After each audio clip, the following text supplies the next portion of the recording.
इतिहास की फिजाओं में कभी कभी मौत का सन्नाटा पसरे, कुछ ऐसे सच दबे होते हैं जो सिर्फ वक्त के गवाह नहीं होते, बल्कि खुद वक्त की दिशा मोड़ने का दम रखते हैं। अप्रैल 2002 की उस सर्द सुबह को याद कीजिए, जब लंदन की सड़कों पर क्वीन मदर का जनाजा निकल रहा था। उनके ताबूत के ऊपर रखे ताज में दुनिया का सबसे विवादित पत्थर अपनी पूरी चमक के साथ दमक रहा था, कोहिनूर। लेकिन उस पत्थर की सफेदी में सिर्फ खूबसूरती नहीं, बल्कि 800 सालों की वह खूनी दास्तां छिपी थी, जिसने दुनिया के सबसे ताकतवर बादशाहों को धूल चटा दी। यह पत्थर महज एक हीरा नहीं है, यह एक शापित विरासत है। जिसके पास यह माउंटेन ऑफ लाइट आया, उसने दुनिया पर हुकूमत तो की, लेकिन उसकी कीमत अपनी बर्बादी और अपनी नस्लों के खून से चुकाई। आज हम उस रोंगटे खड़े कर देने वाले सफर पर निकल रहे हैं, जहां इस पत्थर ने खुदा और इंसान के बीच की लकीर को धुंधला कर दिया। इस कहानी की जड़ें भारत की कोख में आंध्र प्रदेश की गोलकुंडा खदानों में दबी थीं। सदियों पहले, जब दुनिया को हीरों का इल्म तक नहीं था, तब कृष्णा नदी के किनारे कोल्लूर की मिट्टी ने इस दैवीय चमत्कार को जन्म दिया। यह एक टाइप 2A डायमंड था, इतना शुद्ध कि इसमें नाइट्रोजन की एक बूंद भी शामिल नहीं थी। 1306 के आसपास जब यह काकतीय राजवंश के हाथों लगा, तो इसे राजा के मुकुट में नहीं, बल्कि वारंगल की कुलदेवी भद्रकाली की बाईं आंख में स्थापित किया गया। मंदिर की उस रूहानी खामोशी में देवी की आंखों से झांकते इस हीरे को देखकर पहली बार यह अफवाह उड़ी कि यह पत्थर इंसानी लोभ के लिए नहीं बना है। एक प्राचीन चेतावनी गूंजी, जो पुरुष इसे धारण करेगा वह संसार का स्वामी तो बनेगा, मगर उसका सर्वनाश निश्चित है। इसे सिर्फ ईश्वर या कोई स्त्री ही बिना किसी खौफ के पहन सकती है। लेकिन सत्ता की हवस उस आसमानी चेतावनी से कहीं बड़ी थी। जल्द ही दक्षिण के इस दैवीय नूर की चमक उत्तर के सुल्तानों की आंखों में खटकने लगी। दिल्ली सल्तनत का वह दौर था जब अलाउद्दीन खिलजी की तलवारों से खून टपक रहा था। उसने अपने वफादार जनरल मलिक कफूर को दक्षिण फतह के लिए भेजा। काकतीय साम्राज्य की आस्था और वह बेशकीमती हीरा, सब कुछ बेरहमी से लूट लिया गया। खिलजी के दरबार में जब इस हीरे की कीमत का अंदाजा लगाया गया, तो शाही पारखी भी दंग रह गए। यह दुनिया की इकलौती ऐसी चीज थी जिसकी कीमत पूरी दुनिया के 2.5 दिन के खाने के बराबर थी। मगर कोहिनूर की असल कीमत सिर्फ खून से ही चुकाई जा सकती थी। खिलजी की मौत के बाद उसके ही वफादार जनरल ने उसके बच्चों का गला घोंट दिया और खिलजी वंश का नामो निशान मिट गया। इसके बाद तुगलक आए, फिर लोधी, लेकिन हर वे हाथ जो इस हीरे तक पहुंचा वह जल्द ही राख में मिल गया। कोहिनूर अब महज एक पत्थर नहीं, बल्कि हारने वाले राजाओं की कटी हुई गर्दन का इनाम बन चुका था। फिर हिंदुस्तान की सरजमी पर मुगलों का आक्रामक आगाज हुआ। बाबर ने अपनी आत्मकथा बाबरनामा में एक ऐसे हीरे का जिक्र किया है जिसने हुमायूं की जान बख्शने के बदले मुगलों के खजाने की शोभा बढ़ाई। लेकिन इस हीरे को अपनी सबसे जादुई और खौफनाक पहचान मिली शाहजहां के दौर में।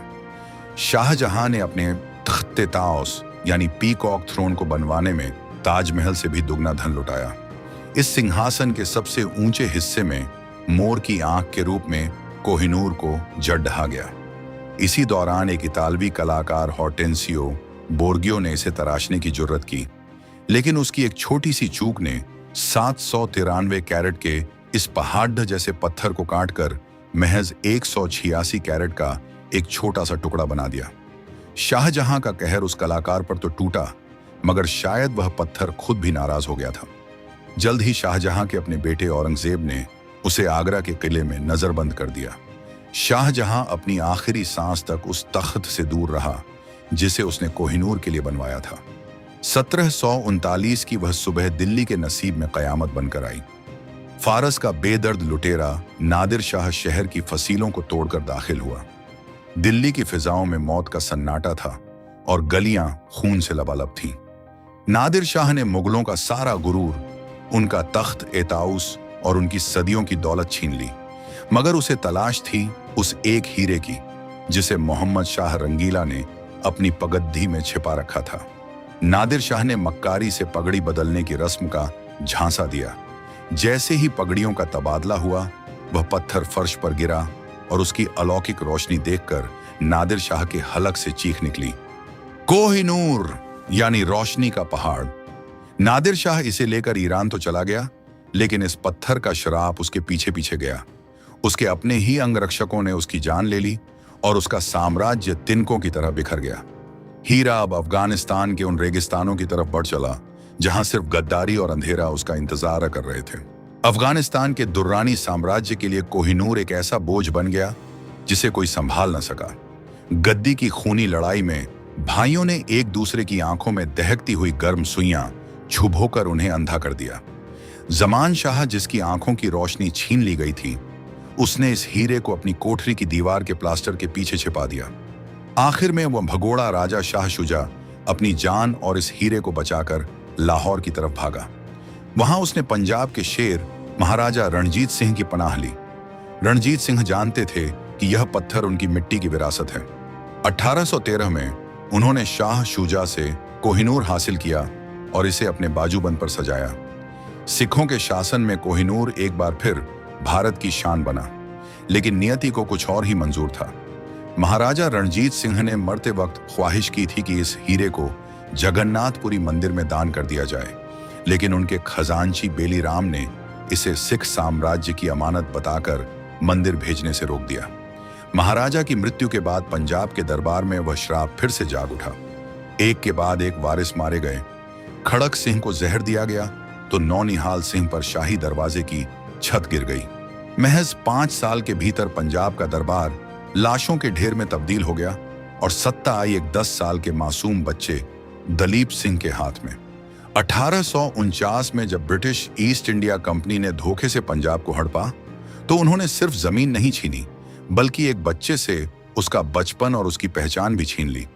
लाहौर की उस संधि की तीसरी शर्त के तहत 10 साल के दलीप सिंह को मजबूर किया गया कि वह कोहिनूर महारानी विक्टोरिया के हवाले कर दे। गवर्नर जनरल लॉर्ड डलहौजी के लिए यह एक स्पॉइल ऑफ वॉर यानी युद्ध का इनाम था, लेकिन भारतीय इतिहास के सीने पर यह औपनिवेशिक लूट का सबसे गहरा घाव था। कोहिनूर को काले पानी के पार ले जाने का सफर किसी डरावने सपने जैसा था। जिस जहाज में इसे ले जाया जा रहा था, उसमें हैजा फैल गया और वह भीषण तूफानों में डूबते डूबते बचा। भारत के लोगों के लिए समुद्र पार करना धर्म और आत्मा को खोने जैसा था, और कोहिनूर का समुद्र पार जाना एक युग के अंत की मुनादी थी। 1851 की महान प्रदर्शनी में जब इसे लंदन की जनता के सामने रखा गया, तो ब्रिटिशों ने इसे कांच का टुकड़ा कहकर ठुकरा दिया। इस बेइज्जती को मिटाने के लिए प्रिंस एल्बर्ट ने कोहिनूर को दोबारा तराशने का हुक्म दिया। 38 दिनों तक चले उस कत्लेआम में पत्थर का 40% हिस्सा काट दिया गया और वह महज 105.6 कैरेट का रह गया। यह सिर्फ तराशना नहीं था, यह उपनिवेशवाद का एक क्रूर रूपक था। पूरब की एक प्राचीन रूह को काटकर उसे पश्चिम के सांचे में ढालने की कोशिश। लेकिन इस म्यूटिलेशन के बाद भी श्राप नहीं थमा। कोहिनूर के लंदन पहुंचते ही वहां के प्रधानमंत्री की अचानक मौत हो गई और महारानी विक्टोरिया पर जानलेवा हमला हुआ। शायद इसी खौफ की वजह से ब्रिटिश राज परिवार ने यह तय किया कि कोहिनूर को कभी कोई पुरुष नहीं पहनेगा। आज भी यह नियम अटूट है। कोहिनूर सिर्फ रानियों के ताज का हिस्सा बनता है। आज कोहिनूर टावर ऑफ लंदन के एक बुलेट प्रूफ कांच के संदूक में कैद है, लेकिन इसके आसपास की सरगर्मियां थमी नहीं हैं। भारत, पाकिस्तान, अफगानिस्तान और ईरान सब इसे अपनी लूटी हुई अमानत बताते हैं। जब भी इसे वापस करने की मांग उठती है, तो ब्रिटिश हुकूमत खाली म्यूजियम का तर्क देकर पीछे हट जाती है। यह पत्थर अब एक कूटनीतिक हथियार बन चुका है। जो हीरा कभी मंदिरों की पावन शांति में था, आज वह औपनिवेशिक इतिहास के रिश्ते हुए जख्मों को कुरेदता रहता है। कोहिनूर सिर्फ एक रत्न नहीं है, बल्कि उन अनगिनत राजाओं की आखिरी चीख है जिन्होंने इसके लिए अपनी सल्तनत और अपनी नजरें तक गंवा दी। टावर ऑफ लंदन की उस काली कोठरी में रोशनी के साए में बैठा कोहिनूर आज भी एक खामोश सवाल पूछता है। क्या वह महज एक ट्रॉफी है, या वह आज भी अपनी आजादी का इंतजार कर रहा है, या फिर वह खामोशी से अपनी अगली खूनी दास्तान लिखने के लिए किसी और साम्राज्य के पतन की राह देख रहा है? शायद कोहिनूर की सबसे बड़ी सच्चाई उसकी चमक में नहीं, बल्कि उन टूटे हुए साम्राज्यों की परछाइयों में छिपी है जो उसे अपना बनाने की भूल कर बैठे। और शायद यही वजह है कि कोहिनूर आज भी सिर्फ एक हीरा नहीं, बल्कि इतिहास के सीने में धड़कता हुआ वह श्राप है जो हर साम्राज्य को उसकी असली औकात याद दिला देता है।